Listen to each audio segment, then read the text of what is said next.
Good afternoon, this is Structural Analysis Made Fun and Easy. This is Design of Reinforced Concrete Columns to BS8110. This is Slender Columns, Additional Moments due to Deflections. Please like the video and subscribe to the channel.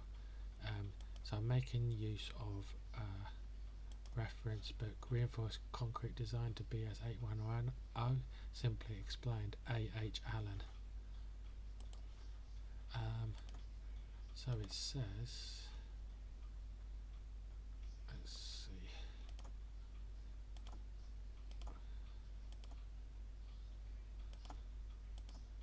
right, sorry, okay, this one. So it says for 11, this is section 11.4, standard columns, it should say additional moments due to deflections. For slender columns, we have to take into consideration the additional moments induced by the lateral deflection of the loaded column. The behaviour and hence the design moments of braced and unbraced columns is different and will be dealt with separately, but the calculation for the additional moment is common to both.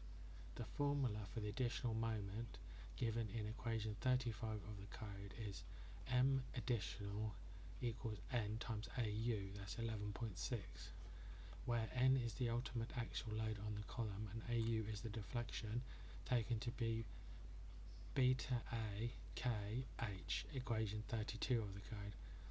The coefficient BA is derived from the expression BA equals 1 over 2000 times LE over B dash, where B dash is the smaller dimension of the column except for biaxial bending. Values are given in table 3.23 of the code for various values of LE over B dash, and although the relationship is not linear, intermediate values can be interpolated on this basis. It should be remembered that LE and H are always in the plane of bending under consideration, so that when considering biaxial bending, one axis will be LE, X and H, and the other axis will be L, E, Y and B. Letter K is a reduction factor which corrects the deflection to allow for the influence of actual load. It is given in equation 33 of the code. K equals N UZ minus N divided by N UZ minus L balance equal to or less than 1. It should be pointed out that NU depends on the amount of reinforcement in the column and so cannot be determined at this stage. Methods of determining K will be described later, but in the initial stage the value will be taken as 1. M balance is defined under symbols in 3811 and for a symmetrically reinforced rectangular section may be taken as 0.25 FCU BD, i.e. independent of the reinforcement. We shall now deal with the methods of determining the total design moments for braced and slender columns. Okay, so I just did this diagram as well, just to show what they're talking about. So here we go, it's reinforced concrete slender column. I've drawn the reinforced concrete column as the orange, and that's subjected to a load. I've shown it as pinned, but it's not pinned.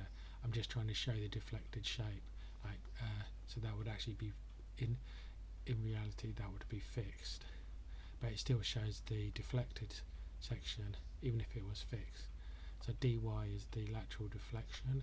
That's usually the highest h over 2, and then what they've done so dy is the displacement deflection in the x-plane only, so they've called dy equals to AU. So additional moments in columns subjected to actual load due to the deflection of the column causing the actual load to be non-concentric. So that's the actual load N. Notation is M additional equals N times AU.